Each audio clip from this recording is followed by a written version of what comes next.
Hi all. So இன்னைக்கு வீடியோல வந்து ஒரு ஃபாஸ்ட் மூவிங் ப்ராடக்ட் தான். இந்த ரீசன்ட் டேஸ்ல ஒரு மெகா ஹிட்டா போயிட்டு இருக்க ஒரு ப்ராடக்ட் இது. நல்ல அழகான ஒரு பிரிண்ட்ல நல்ல அழகான ஒரு கலர்ஸ்ல வர மாதிரி ஒரு பிரீமியம் மல் காட்டன் குர்த்திஸ். ஓகே, ஸோ இன்னைக்குமே வந்து 5 டிஃப்ரெண்ட் பிரிண்ட்ஸ் வேற கலர்ஸ்ல கொண்டு வந்திருக்கோம். எல்லா பிரிண்ட் அண்ட் எல்லா கலர்ஸுமே ரொம்ப பியூட்டிஃபுல்லா இருக்கும், ரொம்ப யூனிக்கா இருக்கும். நிறைய பேர் ஆல்ரெடி ரிசீவ் பண்ணிருப்பீங்க, எப்படி இருந்துச்சுன்னு சொல்லி ஃபீட்பேக் வந்து சொல்லுங்க. ரொம்ப ஒரு பிரீமியமான ஒரு காட்டன், ஒரு சாஃப்ட் காட்டன் ஃபேப்ரிக்ல வர மாதிரி ஒரு செட் இது. ஸ்ட்ரெயிட் கட்ல ஃபுல் காட்டன் லைனிங்கோட வந்துடும். எல்லா கலர்ஸ்லயுமே எல்லா பேட்டர்ன்ஸ்லயுமே வந்து L to XXL சைஸஸ் இருக்கு. ஓகே, வெறும் 650 ஷிப்பிங் ஃப்ரீயா அவைலபிளா இருக்கு. ஃபர்ஸ்ட் நல்ல அழகான ஒரு லைட் கிரீன், இது லைட் பேரட் கிரீன்ல அழகான ஒரு ஃப்ளோரல் பிரிண்ட், ரொம்ப பியூட்டிஃபுல்லான ஒரு ஃப்ளோரல் பிரிண்ட் வர மாதிரியான ஒரு கான்செப்ட் இது. நெக்ஸ்ட் ஒரு லைட் ஸ்கை ப்ளூ கலர் இது. நெக்ஸ்ட் ஒரு டார்க் பிங்க் கலர் இது.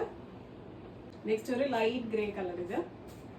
லாஸ்ட் ஷேட் நல்ல ஒரு ஹாஃப் ஒயிட் பேஸ்ல ஒரு பேஸ்டல் கலர்ஸ், கைண்ட் ஆஃப் ஒரு லைட் பீச் லைட் ப்ரௌன்ல வந்து பிரிண்ட் வர மாதிரி, கைண்ட் ஆஃப் அப்ஸ்ட்ராக்ட் பிரிண்ட் வர மாதிரி ஒரு பிரிண்ட். ஓகே, டோட்டலா 5 டிஃப்ரெண்ட் பிரிண்ட்ஸ் இருக்கு. எல்லாமே ரொம்ப அழகான பிரிண்ட்ஸ், நல்ல அழகான கலர்ஸ்ல ஒரு பிரீமியம் ஃபேப்ரிக்ல அவைலபிளா இருக்கு. வெறும் 650 ஃப்ரீ ஷிப்பிங் பிரைஸ் ரேஞ்ச்ல. வேணுங்கிறவங்க வெப்சைட்ல மட்டும் ஆர்டர் கொடுத்து பிளேஸ் பண்ணிக்கோங்க. Thank you so much.